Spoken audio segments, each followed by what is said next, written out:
Prime Minister, Excellencies, ladies and gentlemen, it is an honor for me to be here in Lumbini, a site of spirituality, serenity, and peace.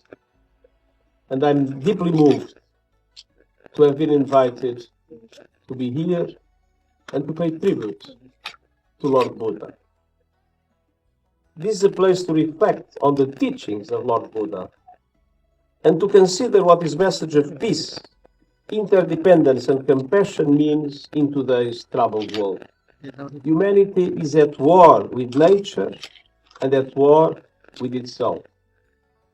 In the Middle East, Ukraine, Sahel, Sudan, and many other places around the world, conflict is raging. Global rules and institutions are being undermined as human rights and international law are trampled. Ordinary people, children, women, and men pay the highest price in appalling loss of life and human suffering. A record number of people have fled their homes to escape violence, conflict, and persecution. Poverty and inequality are rife.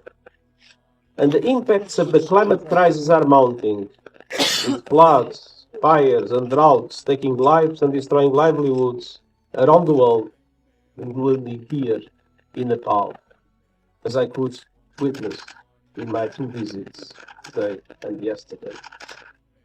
In these troubled times, my message to the world from the tranquil gardens of Lumbini is simple. Humanity has a choice. The path to peace is ours to take. It is not always an easy one. Challenges may look unsurmountable. Problems may feel overwhelming. But guided by Lord Buddha's timeless example, I believe it is a vision we can make real through action. Action to protect the rights and dignity of all. Action to heal, bridge divides, and build trust and understanding. Action to make the Sustainable Development Goals a reality, especially for the benefit of the most vulnerable. And action to end the assault on our planet by rapidly reducing emissions of greenhouse gases and restoring biodiversity. Across the ages, Lord Buddha's message of compassion, non-violence, and interdependence calls to us all and inspires us all, reminding us of our common humanity and the connectedness of all things. Dear friends, peace is more than a noble vision. It is a rallying cry, and it is an appeal I make today. From these sacred gardens, I call on the world to act now for peace. And I thank you. Your Excellency, the Secretary General of the United Nations, Honorable Ministers, distinguished guests, ladies and gentlemen, good morning and namaste to everybody. The land where we are standing now, the birthplace of Lord Buddha, is not merely a sacred place of pilgrimage for Buddhists, but a center of peace and harmony that continues to inspire and guide humanity at large on the basis of eternal and enlightened teaching of Buddha. Mr. Secretary General, your visit to Lumbini bears a special significance. It is not only a continuum of successive visit by the Secretary General of the United Nations.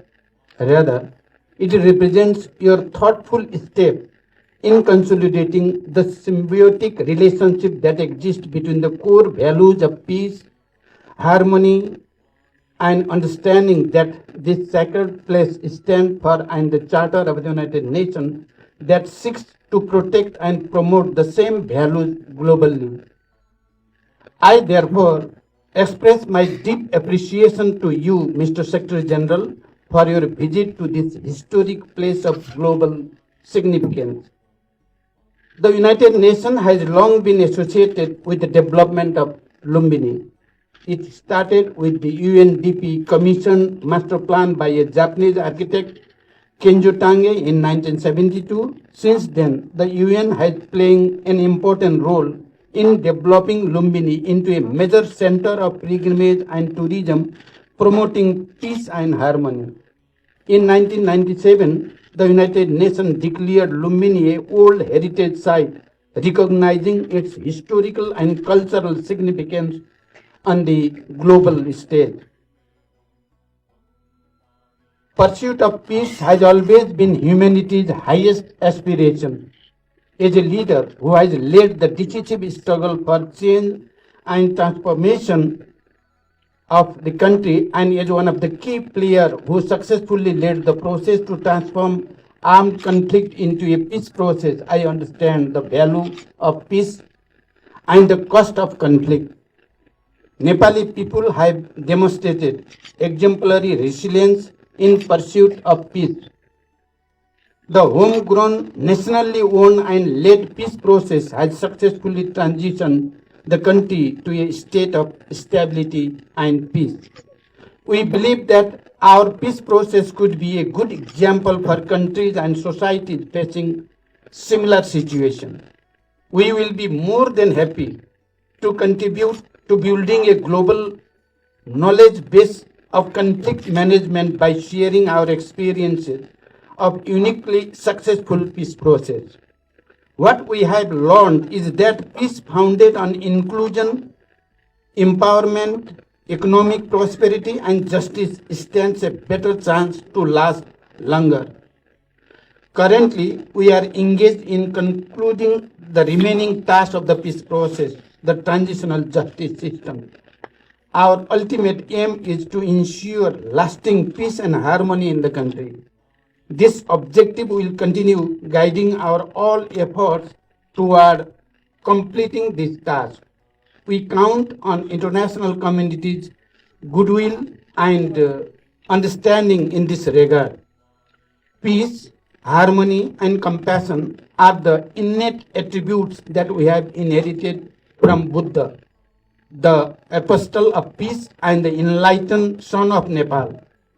Unity in diversity is our strength, and harmony and coexistence make essential ingredients of our culture. We believe in Bhavatu Sarva Mangalam. May all be blessed with auspicious, and Vasudhaiva Kutumbakam. The world is a family.